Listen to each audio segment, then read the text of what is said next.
हेडलाईन्सचे प्रायोजक आहे NBC bearings, लांब पळण्यासाठी। पुणे अपघात प्रकरणी वेदांत अग्रवालचे आजोबा सुरेंद्र अग्रवाल यांना अटक। पोर्शे कारच्या ड्रायव्हरला डांबून ठेवल्याप्रकरणी पुणे पोलिसांकडून गुन्हे शाखेकडून अटक।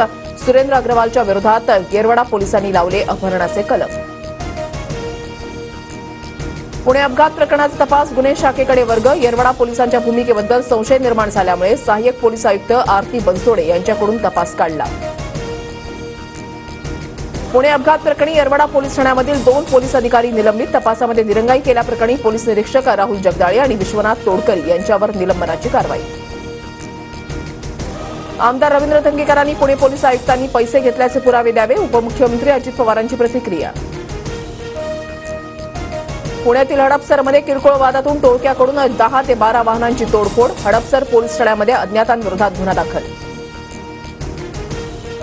नागपूर हिट अँड रन प्रकरणामध्ये दाम्पत्याला धडक दिलेल्या आरोपींवर एनडीपीएस कायद्यान्वये गुन्हा दाखल। नागपूरच्या कोतवाली पोलीस ठाण्यामध्ये गुन्हा दाखल।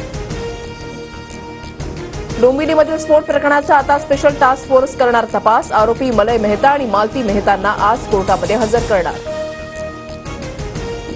साताऱ्यामध्ये कोयना खोऱ्यामध्ये अत्यल्प दरामध्ये जमीन खरेदी केल्याचं उघड। गुजरातमधील जीएसटी अधिकाऱ्यासह 13 जणांकडून झाडाणी गावातील 640 एकर जमीन खरेदी।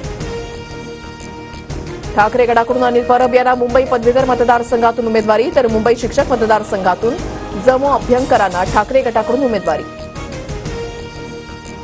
आज देशामध्ये लोकसभेच्या 6व्या टप्प्यासाठी मतदान। उत्तर प्रदेश, दिल्ली, पंजाबसह 8 राज्यांमधील 58 जागांसाठी मतदान। सकाळी 9 वाजेपर्यंत 10.80% मतदान। लोकसभेच्या 6व्या टप्प्यात दिग्गजांची प्रतिष्ठा पणाला। कन्हैया कुमार, मनेका गांधी, मनोज तिवारी या दिग्गज निवडणुकीच्या रिंगणामध्ये।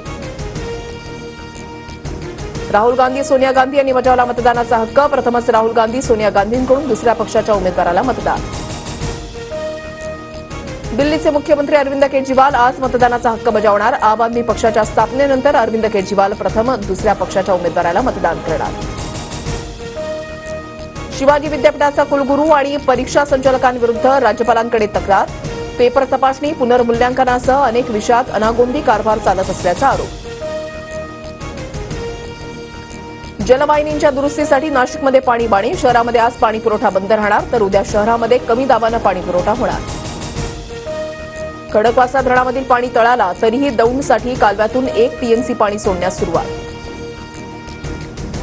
वाढत्या उकाड्यामुळे मुंबईमध्ये काकडी आणि लिंबांना चांगली मागणी। एका लिंबासाठी 8 रुपये, तर एका किलोसाठी काकडीचा दर 80 रुपयांवर। केरळमध्ये मान्सूनपूर्व पावसाला सुरुवात। 24 तासामध्ये 200 मिलीमीटरपेक्षा जास्त पाऊस। पट्टणमथिट्टा, कोट्टायम आणि इडुक्की या 3 जिल्ह्यांसाठी ऑरेंज अलर्ट जारी। हवामान विभागाकडून विदर्भाला उष्णतेच्या लाटेचा इशारा। वर्धा जिल्ह्यामध्ये 44.2 अंश सेल्सिअस तापमानाची नोंद। सामाजिक कार्यकर्ते मेधा पाटकर मानहानीच्या प्रकरणामध्ये दोषी। दिल्लीचे नायब राज्यपाल विनय कुमार सक्सेनानी दाखल केलेल्या मानहानी प्रकरणामध्ये दोषी। मेधा पाटकर यांना 2 वर्षांचा तुरुंगवास किंवा दंड किंवा दोन्ही शिक्षा सुनावल्या जाऊ शकतात। हेडलाईन्सचे प्रायोजक आहे एनबीसी बेरिंग्स, लांब पळण्यासाठी।